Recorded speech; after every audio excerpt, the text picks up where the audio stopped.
Hello everyone. In today's class, we will discuss about the debate on citizenship. Citizenship is the important status of any of the human being. Basically आप India में रहते हो तो ऐसा उसके context में जो है आपको सिटीजनशिप प्रोवाइड की गई है और बेसिकली सिटीजनशिप जो है आपकी लीगल स्टेटस को डिफाइन करती है जिसके बिहाफ पर आप ये कह सकते हो कि आप इंडिया के सिटीजन हो और उसी के बेसिस पर जो है आप कुछ एक राइट्स और ड्यूटीज़ को फॉलो करते हो एज सच जो है being a citizen of India we all can enjoy the various rights just like the fundamental rights और उस कॉन्टेक्स्ट में बेसिकली ये सभी राइट्स जो हैं सिटीजन्स को प्रोवाइड किए गए हैं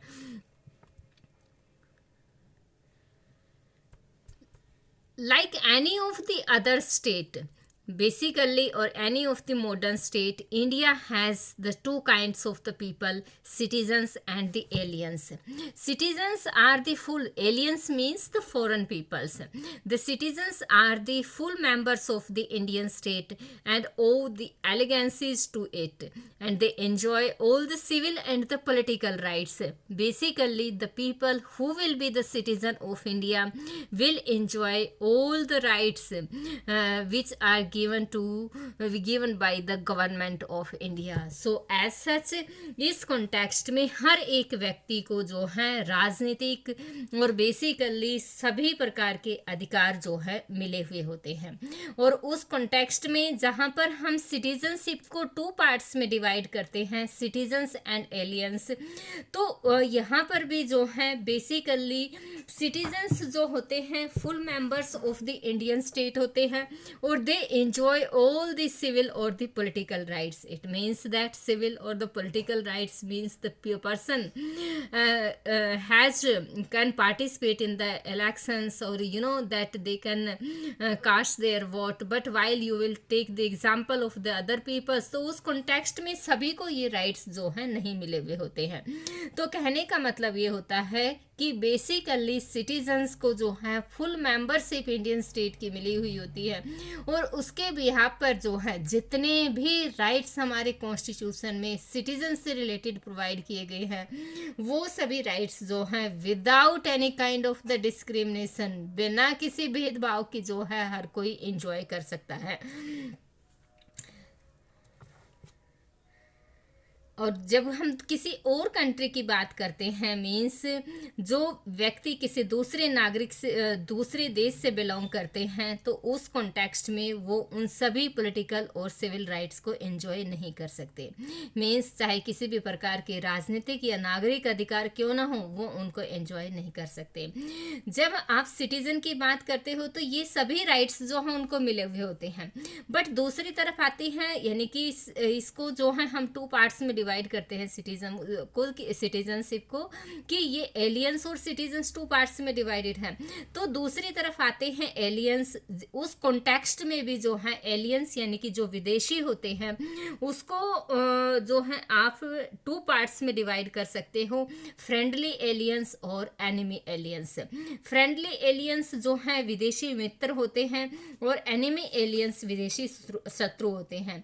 friendly aliens are those who have the cordial relations with India. Basically आप ये देखते हो कि इंडिया के रिलेशंस बहुत से नेशंस ऐसे होते हैं जिनके साथ अच्छे होते हैं, जिनके साथ नहीं होते.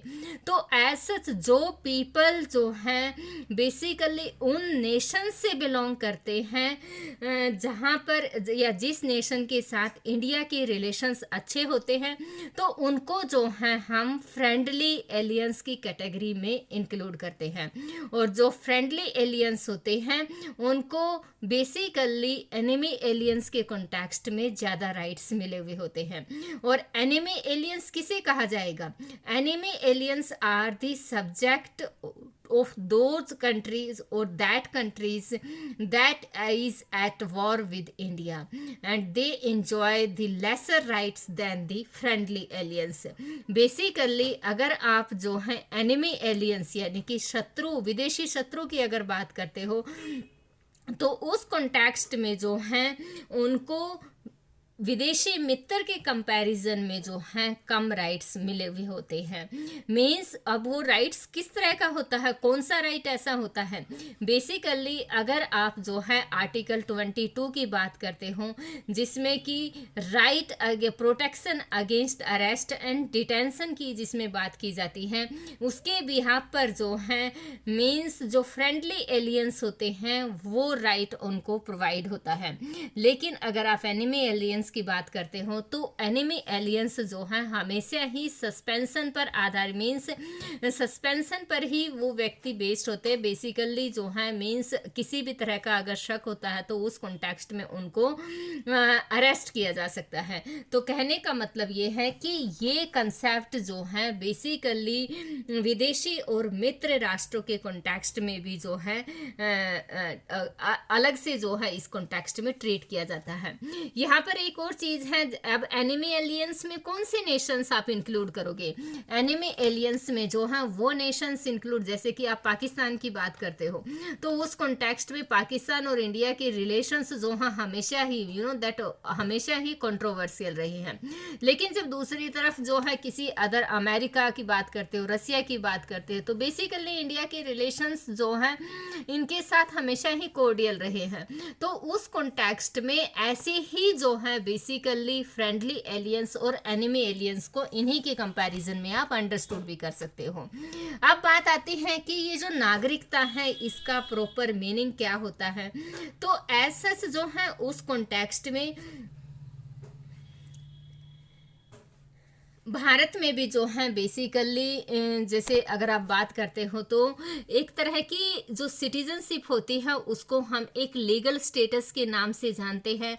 और वो लीगल स्टेटस क्या होती है, बेसिकली एक ह्यूमन बीइंग जो कि जिसे कि इंडिया की सिटीजनशिप मिली हुई होती है उन सभी राइट्स को एंजॉय करता है जो कि एज ए सिटीजन जो है उसको मिले हुए होने चाहिए।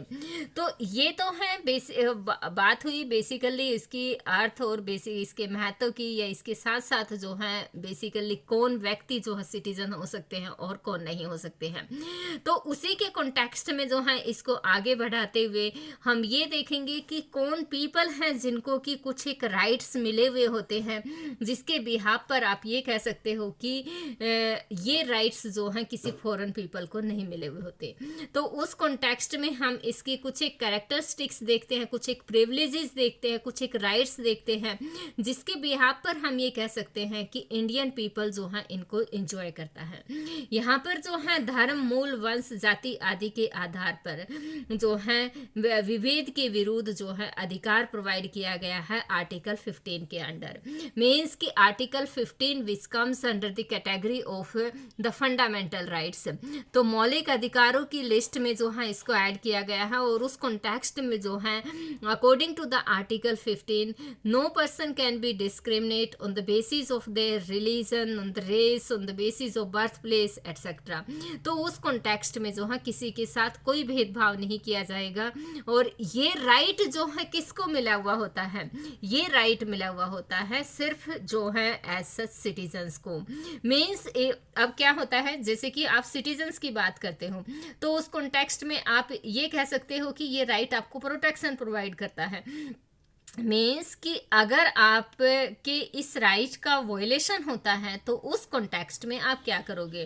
तो इसके अकॉर्डिंग आर्टिकल 32 और आर्टिकल 226 के अकॉर्डिंग जो है आप सुप्रीम कोर्ट या फिर जो है हाई कोर्ट की हेल्प ले सकते हो अगर जो है आपके राइट का वॉयलेशन होता है।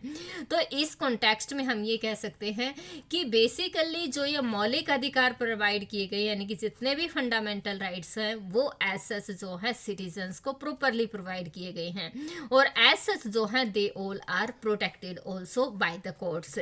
और इसी के साथ साथ जो है अवसर की समानता का अधिकार यानी कि अपॉर्चुनिटी का अधिकार जो है हर किसी को प्रोवाइड किया गया है आर्टिकल 16 के अंडर। फिर आता है अभिव्यक्ति की स्वतंत्रता, सम्मेलन, संघ, संचरण, निवास की स्वतंत्रता जो कि बेसिकली आर्टिकल 19 में दिया गया है। मीन्स कि आप एक सिटीजन हो, आप जो है कोई भी सम्मेलन आयोजित कर सकते हो, कहीं पर भी घूम सकते हो।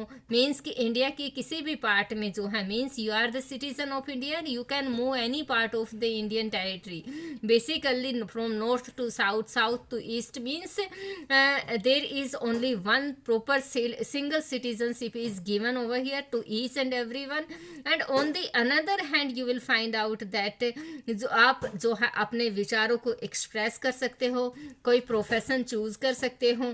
तो बेसिकली आर्टिकल 19 आपके 6 राइट्स को प्रोटेक्ट करता है, और उसी के बिहाफ पर जो है ये सभी राइट्स हम ये कह सकते हैं कि सिटीजन्स को प्रोवाइडेड है। फिर आता है संस्कृति और शिक्षा संबंधी अधिकार। आर्टिकल 29 और 30 बेसिकली जो है आपकी कल्चर को प्रोटेक्ट करता है, आपके जो एजुकेशन का राइट है उसको प्रोटेक्ट करता है। मीन्स कि यहाँ इसके कॉन्टेक्स्ट में आप ये कह सकते हो कि इंडिया में जो है वेरियस कल्चर्स के पीपल रहते हैं, तो आर्टिकल 29 आपको ये राइट प्रोवाइड करता है कि आप अपने कल्चर को प्रोटेक्ट करें। इसी के साथ साथ जो है अगर शिक्षा संबंधी अधिकार की बात की जाती है, तो जो है उस कॉन्टेक्स्ट में आर्टिकल 39 सभी जो peoples, whether they are the minorities और बेसिकली द अदर पीपल्स, उनको जो है राइट्स प्रोवाइड करता है कि वो कोई भी एजुकेशनल इंस्टीट्यूशंस ओपन कर सकते हैं, और बेसिकली जो है, और इसी के साथ साथ जो है कोई भी पीपल क्यों ना हो, they can take admission in any of the institution. तो इसके लिए जो है आर्टिकल 29 और 30 जो है आपके शिक्षा और जो संस्कृति संबंधी अधिकारों को प्रोटेक्ट करता है। फिर जो है एज सच आप ये देखते हो कि इंडिया में लोकसभा और राज्यसभा दोनों के, राज्य विधानसभा सॉरी, तो उस कॉन्टेक्स्ट में इनके इलेक्शंस होते हैं, तो एक सिटीजन ही जो है बेसिकली अपनी वोट कास्ट कर सकता है। You all know that the person who attain the age of 18 years can cast their vote. It means that they must have to make their voter ID card and they can cast the vote. So in that sense basically each and everyone is free. अब बात आती है संसद या राज्य विधानमंडल की सदस्यता के लिए चुनाव लड़ने का अधिकार।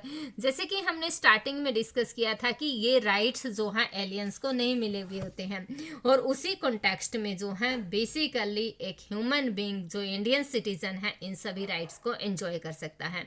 इसी के साथ साथ अगर आप सार्वजनिक पदों जैसे कि राष्ट्रपति, उपराष्ट्रपति, उच्चतम उच्च न्यायालय के न्यायाधीशों की अगर बात करते हो, तो यहाँ पर जो है आप ये बेसिकली इस कॉन्टेक्स्ट में जो है ये सब बनने का अधिकार या ये सब जो योग्यता रख सकता है, कोई भी ह्यूमन बीइंग ऐसी योग्यता रखता है, तो यहाँ पर इन पदों पर जो है जाने का अधिकार जो है एक सिटीजन को ही होता है। अब एज सच ये सभी राइट्स सभी ह्यूमन बीइंग को प्रोवाइड किए गए हैं जो कि इंडिया के सिटीजन हैं, लेकिन आप ये देखते हो कि सिर्फ आप इंडिया के सिटीजन होने के नाते सभी राइट्स को एंजॉय नहीं करोगे। As such you all have to perform some kind of the duties over there. Means आप इंडिया के सिटीजन हो, आपको बहुत सारे राइट्स प्रोवाइड किए गए, कोर्ट आपको प्रोटेक्शन भी प्रोवाइड करता है, बट इसी के साथ साथ जो है एक सिटीजन बहुत सारे कर्तव्यों का भी निर्वहन करता है। उस कॉन्टेक्स्ट में आप जो है जैसे कि टैक्स पे करना, या इसी के साथ साथ जो है आपको राष्ट्रीय ध्वज, राष्ट्रीय गान का सम्मान करना। कहीं पर आप इस कॉन्टेक्स्ट में किसी कोर्ट में नहीं जा सकता कोई कि आपने राष्ट्रीय गान का सम्मान नहीं किया तो आप वहाँ पर जा सकते, इसके अगेंस्ट अपील हो सकती है। ऐसा कुछ नहीं है, बल्कि being a citizen of India you must have to respect your nations, means nation as well as the national flag और द नेशनल एंथम, और you all have to participate, you know that you have to play the role to protect the nation of the nation, means to protect the nation. So उस context में ये सब जो है हमारी duties आ जाती हैं जो कि एज ए ह्यूमन बीइंग जो है और as a citizen of India जो है आप सभी फॉलो करते हो। और जैसे कि हम बात करते हैं कि इंडिया का सिटीज़न जो है बेसिकली राष्ट्रपति बन सकता है या इसकी योग्यता रखता है, तो इस कॉन्टेक्स्ट में एक डिफरेंस जो है इंडिया और अमेरिका के बीच देखने को मिलता है कि इंडिया में जो ह्यूमन बीइंग बाय बर्थ या जो है नेचुरल रूप से या प्राकृतिक रूप से जो है राष्ट्रपति बनने की योग्यता रखता है या वही व्यक्ति राष्ट्रपति बन सकता है, जबकि अमेरिका में जो है बाय बर्थ जो व्यक्ति वहां पर पैदा हुआ है सिर्फ वही जो है अमेरिका का राष्ट्रपति बन सकता है। तो इंडिया के कॉन्टेक्स्ट में अगर बात की तो बाय बर्थ और जो है बाय नेचर में, तो उस कॉन्टेक्स्ट में राष्ट्रपति बनने की वही व्यक्ति योग्यता रखता है, जबकि अमेरिका के कॉन्टेक्स्ट में जो है बाय बर्थ ही कोई भी ह्यूमन बीइंग जो है नागरिक बन सकता है। तो अब जो है सिटीजनशिप से रिलेटेड हमारे कॉन्स्टिट्यूशन में बहुत सारे आर्टिकल्स दिए गए हैं। मीन्स कि जब इंडिया को इंडिपेंडेंस मिली तो उस कॉन्टेक्स्ट में जो है बहुत सारी थिंग्स ऐसी थी कि किस पीपल को इंडियन सिटीजन माना जाए। You know that our constitution were commenced on 26 January 1950। तो वहाँ पर जो है एक चीज़ हमने फाइंड आउट की कि बेसिकली कौन कौन व्यक्ति होंगे जो इंडिया के सिटीजन होंगे। तो एज सच जो व्यक्ति on the commencement of the constitution were decided that these peoples will be the citizen of India were explained in the article 5 to 11। means इस context में जो है कुछ एक provisions provide किए गए हैं जिसके बिहाफ पर हम ये अंडरस्टूड करेंगे कि कितने कौन पीपल्स थे इन आर्टिकल्स के अकॉर्डिंग जिसको कि जो है सिटीजनशिप प्रोवाइड की गई है।